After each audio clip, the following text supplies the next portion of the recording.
Welcome once again back to the lab. It is your old Professor Pilk, and of course today we need to talk about the incoming raid that'll actually be here in a little more than 24 hours time, and that is, of course, the Salsa Duck. And I'm going to call him Salsa Duck because I always butcher his name, so for the rest of the video, we're going to call him the Salsa Duck, because he's a duck, and he dances to salsa music.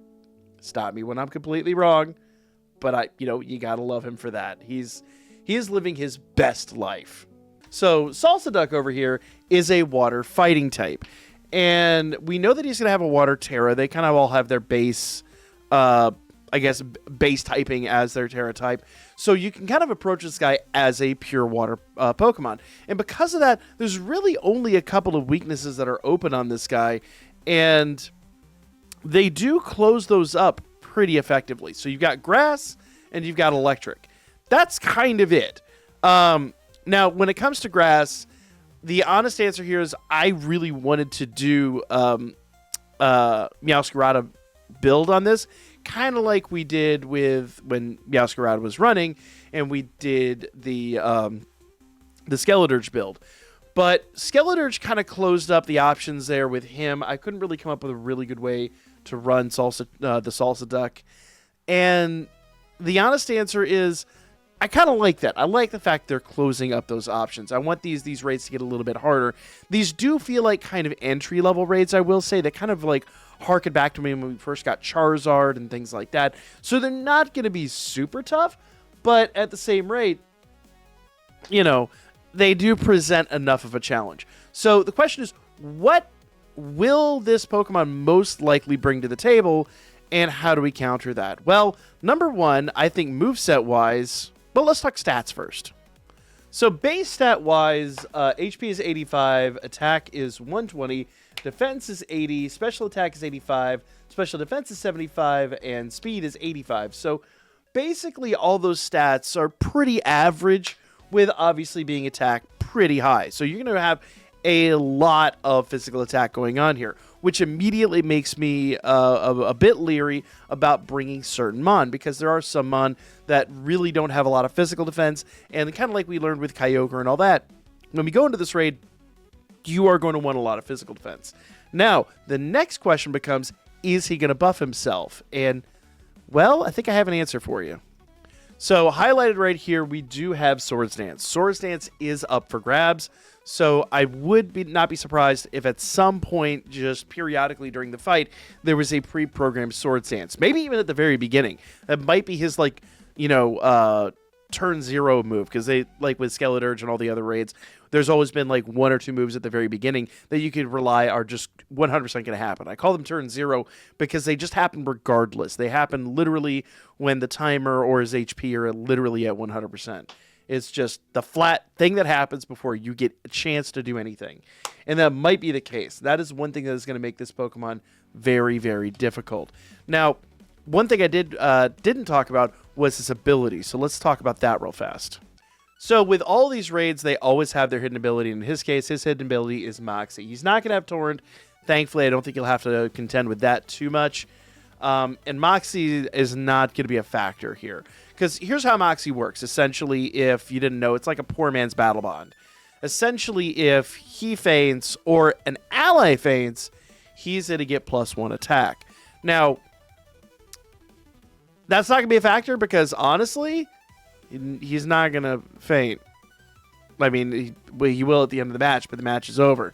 So, unfortunately, well, fortunately for us, it doesn't seem like his ability is going to be a factor. There's an outside chance he'll have Torrent, but it would be like, I think the first time ever we haven't seen the hidden ability. But, I mean, he's most likely going to have Moxie. We can almost guarantee he's going to have Moxie. All these raids drop with the Mightiest mark as, like, this nice mark that these Pokemon are going to have to show that you've beaten this raid, A. And B, they always have the hidden ability because that's the harder one to get. Basically, you need the ability patch in order to unlock it and all this other stuff. Plus, they're all going to have 6 IVs. Basically, this is arguably the best possible version of this Pokemon that could drop, and that's kind of where we're sitting with this. So, most likely going to have Moxie, I can almost assure you. So that does beg the question, what moveset are we looking at? So I don't think Swords Dance is going to be a mainline move. I feel like Swords Dance is going to be like something that periodically happens once, maybe twice during the fight, and it's not something you can counter. It's not something you can help. It's just going to happen. Maybe if you plan around it, you might be able to taunt to prevent it, but I don't think it's even worth it. I think it's better to just counter that move by lowering his attack. So, number one, let's look at the moves here that he learns just by leveling up and see what over here is likely. Now, we do know that he's going to have a fighting move and he's going to have a water move. That's 100% just a thing, right? And they almost always, with rare exception, I think there's been maybe a handful of exceptions to this, almost always have their evolution move, which in his case is Aqua Step. That is his signature move. It is a power 80, accuracy 100 move. It's going to be there. I don't remember the secondary effects on that.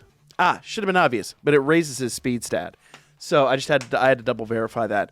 So every time he does that, it's also going to raise his speed stat. Kind of like where Torch Song was raising Skeledirge's special attack stat. This raises his speed stat.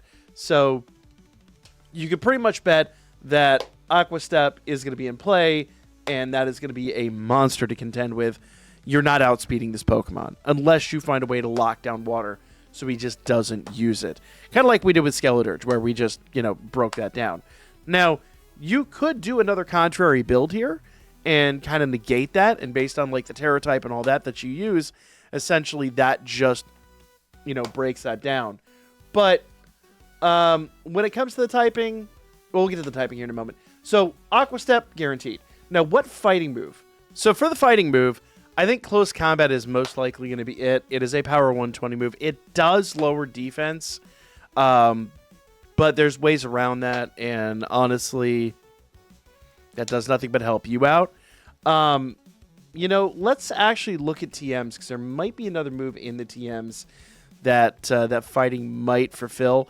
But the one thing I will tell you, I do feel like Acrobatics is going to be in this build. It is pretty rare that any of these Raid Mon are carrying an item. The one exception to that was Mewtwo, and that was a really special situation, and it was kind of his one big gimmick. These all have a gimmick. In this case, I think the gimmick is going to be raising the speed stat, so you're never outspeeding this guy.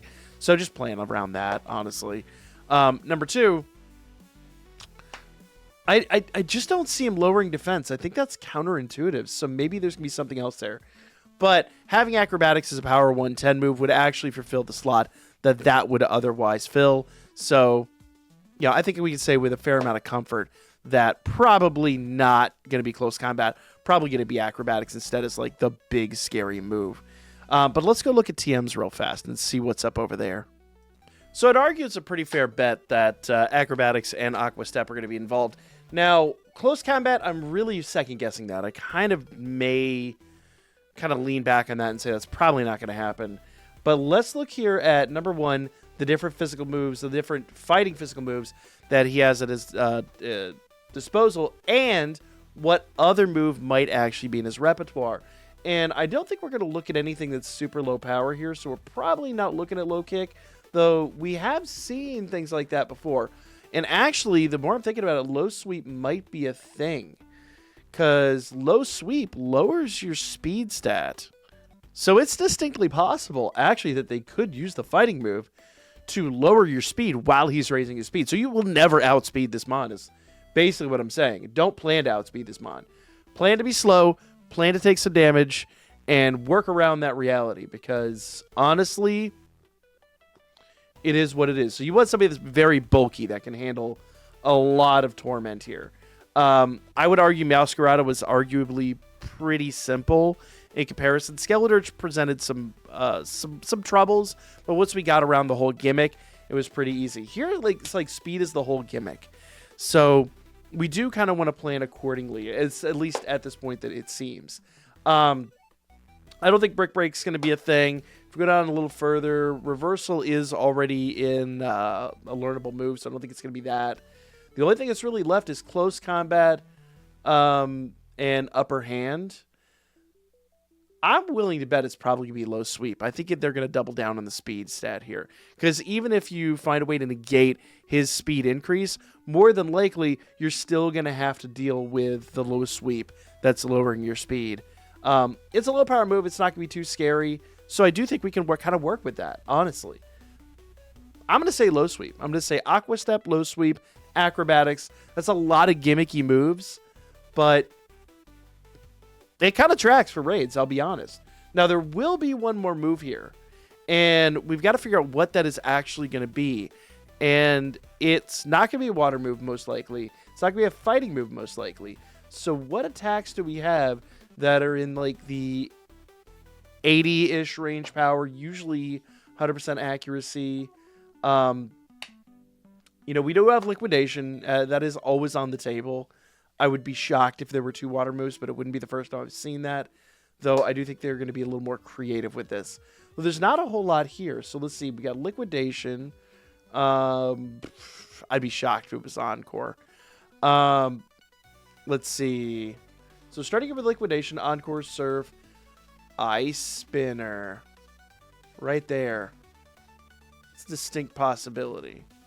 Only reason I think ice spinner's possibly not it is because ice spinner really doesn't add any resistance that the other moves don't already. Yeah, I'd say resistance basically counters to potential types. There's only 2 types, and both ice spinner and acrobatics are going to negate your ability to use grass types, or at least limit them significantly. But we've got reversal, misty terrain, hydro pump, water pledge. Definitely not those. Giga Impact, I don't think we've ever seen that at all. See, what are our other physical moves? Brave Bird. I think acrobatics is a better option there. We already talked about close combat. Terra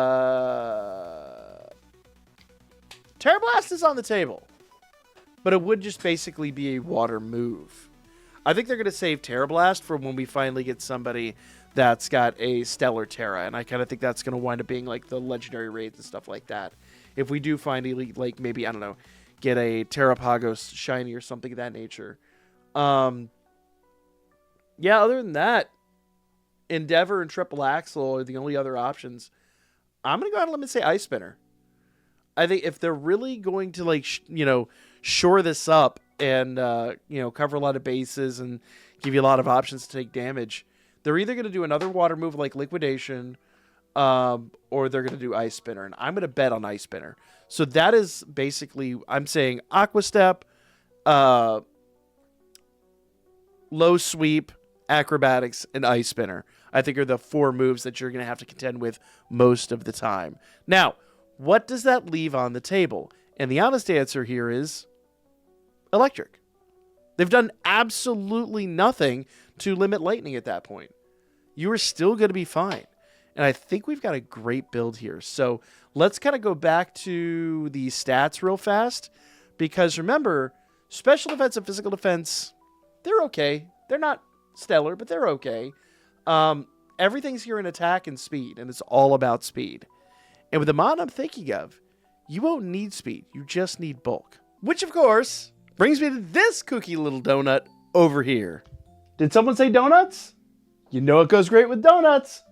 Coffee. For those that don't know me, my name is Pilk, and I am a self-proclaimed coffee aficionado. Nay, coffee sommelier.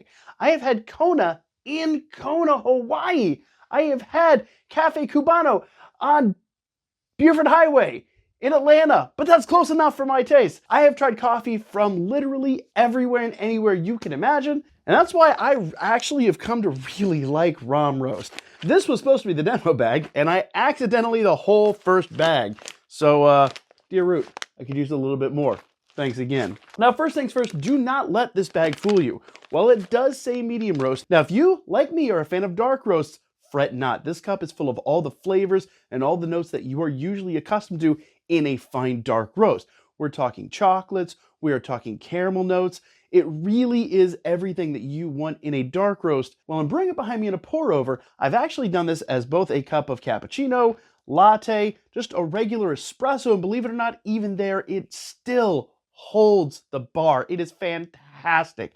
I absolutely stand by this product. Rom Roast by Root, a wonderful cup of coffee. Don't trust me? Check out the link down below for 10% off. Guys, go get yourself a bag right now. Enjoy. Absolutely love it. Sorry, guys. I got to do an ad spot from time to time to appease the sponsor. Thank you for hanging with me. Let's jump back into this because, of course, we're talking about Iron Hands. Now, we've used Iron Hands in, good grief, probably a third or more of the raids out there. This dude has got so much utility. Now, of course, we built him actually with an Electric Terra and a Shell Bell, but I think all that pretty much is kind of part of the course. Like, we always use a Shell Bell, and of course, we already said you're going to need the Electric type. The Fighting type might have introduced some weaknesses early on that maybe you don't resist as hard, but you should still be okay because when it comes to his build, of course, you're going to want this guy to be as bulky as possible. Now, number one, you already know we're going to try to open up with Belly Drum. Belly Drum basically is going to cut your HP in half, and it will allow you to essentially max out completely your physical attack, but you really want to save that for after his barrier goes up. While we can't do status moves on the Pokemon after the barrier goes up, we can do status moves on ourselves. So, like when we were dealing with the one last time, we couldn't screech after his barrier goes up, but we can't do Belly Drum to ourselves. So, essentially, what we want to do is we want to hit him with Thunder Punch basically 3 times. That should put up his barrier. He should be good to go after that. You can even set up Electric Train early on if you really want those Thunder Punches to hit hard. I wouldn't blame you. So maybe Electric Train turn 1, Thunder Punch 3 times. By the end of those 3 Thunder Punches, you should be back at 100% health or pretty close. Or if not, depending on how hard he's hitting and if he's buffing himself, maybe do like we did last time and take a voluntary feint. One of those 2 situations. It's going to be one of the 2 extremes. You're either going to be back at full health or you're going to have fainted at that point, which at that point, you'd respawn with full health. Then when you come back in, immediately Belly Drum. Once you're full health and you're ready to terastallize, 100% immediately Belly Drum. Okay? That's just going to be the thing. Okay? You want to Belly Drum as early as you can because this next move, you need to produce an insane amount of damage. And Belly Drum's going to help you do that. Once again, we're going to max out our physical attack. And essentially, after that, we're going to hit him with a Thunder Punch one more time. Now, hopefully Electric Train's still in play. If not, you're still going to do fine. You're still going to fully heal after that. Okay? Then, on the next turn, if you don't have Electric Train set it up. Thunder Punch again. Then charge.